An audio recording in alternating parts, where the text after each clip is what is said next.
Bonjour à tous, c'est Paul Tam pour vous présenter un nouveau sapin en sucette.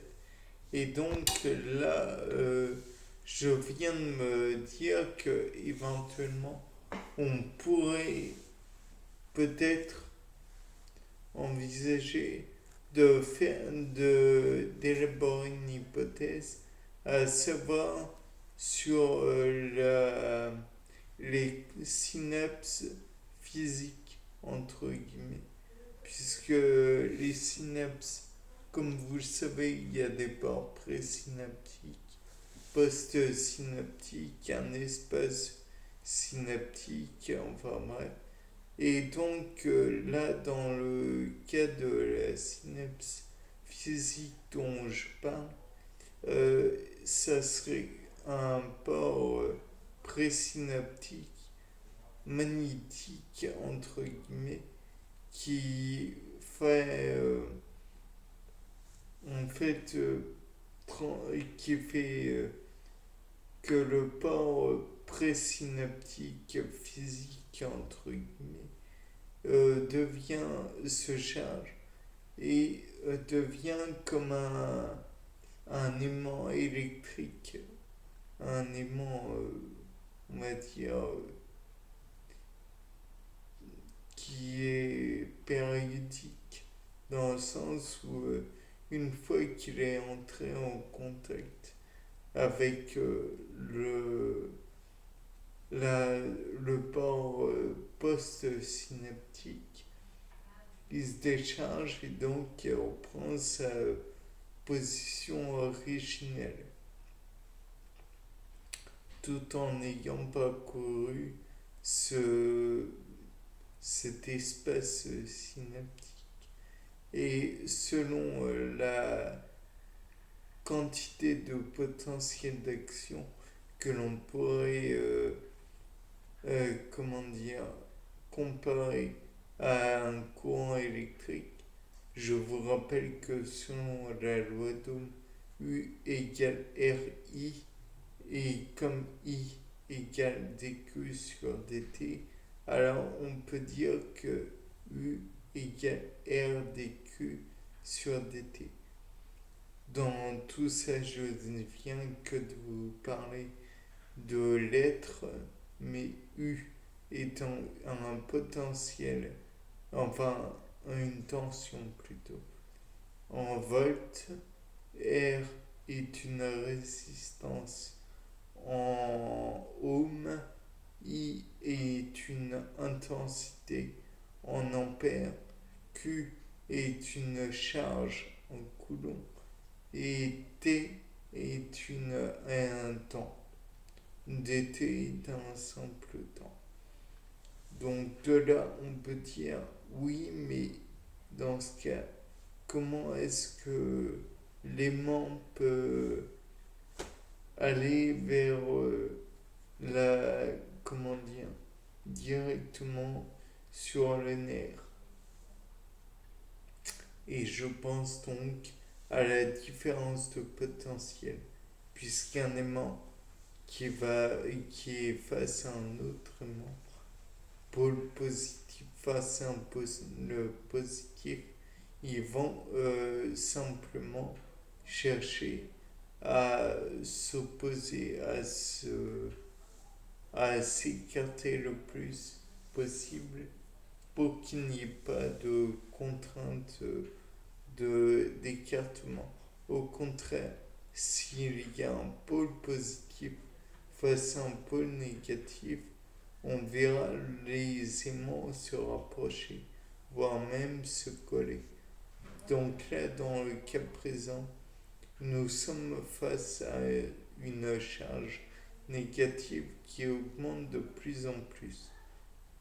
Et face à un air qui est neutre, donc voire positif, puisqu'il n'est pas parcouru totalement de potentiel d'action.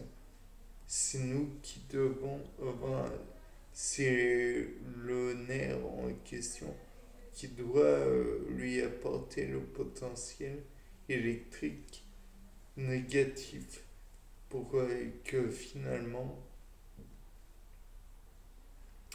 il devienne négatif à son tour et s'oppose au port présynaptique. Et donc, une fois qu'il aura suffisamment de charge, il pourra s'opposer et donc écartera de lui-même le port présynaptique. Bien sûr, on peut y mettre comment dire, l'opposition comme quoi, oui, mais dans ce cas, si le port présynaptique vide la totalité de potentiel d'action sur le poste synaptique, alors dans ce cas, ça continuera à être pôle négatif face à un pôle positif, mais dans l'autre sens cette fois-ci.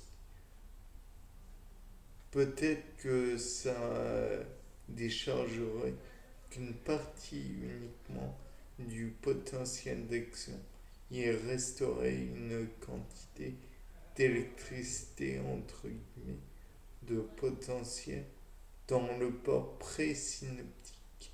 Et donc, dans ce cas, il y aurait une opposition quand même au bout d'un certain temps, naturellement.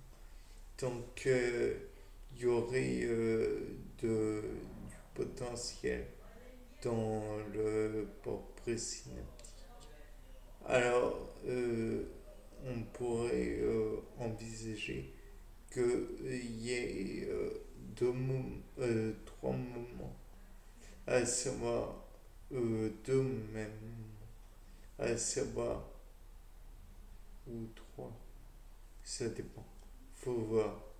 Tout d'abord, le moment où présynaptique est supérieur au post-synaptique.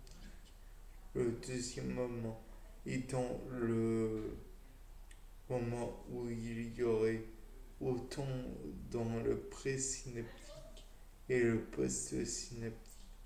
Et enfin, plus dans le post que dans le présynaptique.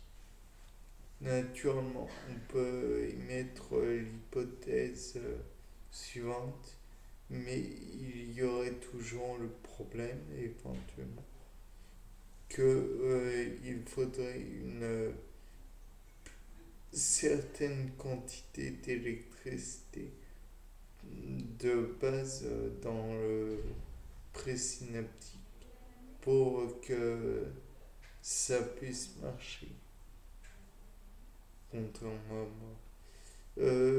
Et naturellement, on pourrait aussi envisager le fait que si le comment dire, si ce n'est pas assez bien isolé, cette électricité qui reste au ce potentiel d'action qui resterait en bout de synapse pourrait finalement partir un peu n'importe où, voire finalement revenir en arrière, si on peut parler ainsi, voire même sauter ce, comment dire, cet espace et peut-être même engendrer des, comment dire, des spasmes s'il y a trop d'électricité, trop de potentiel d'action. Et le problème dans l'histoire, c'est que peut-être que cela pourrait engendrer des maux et des douleurs si la personne a des mouvements qui requièrent beaucoup de potentiel. Bien, c'était pas le thème. Au revoir. pour se séparer en Suisse.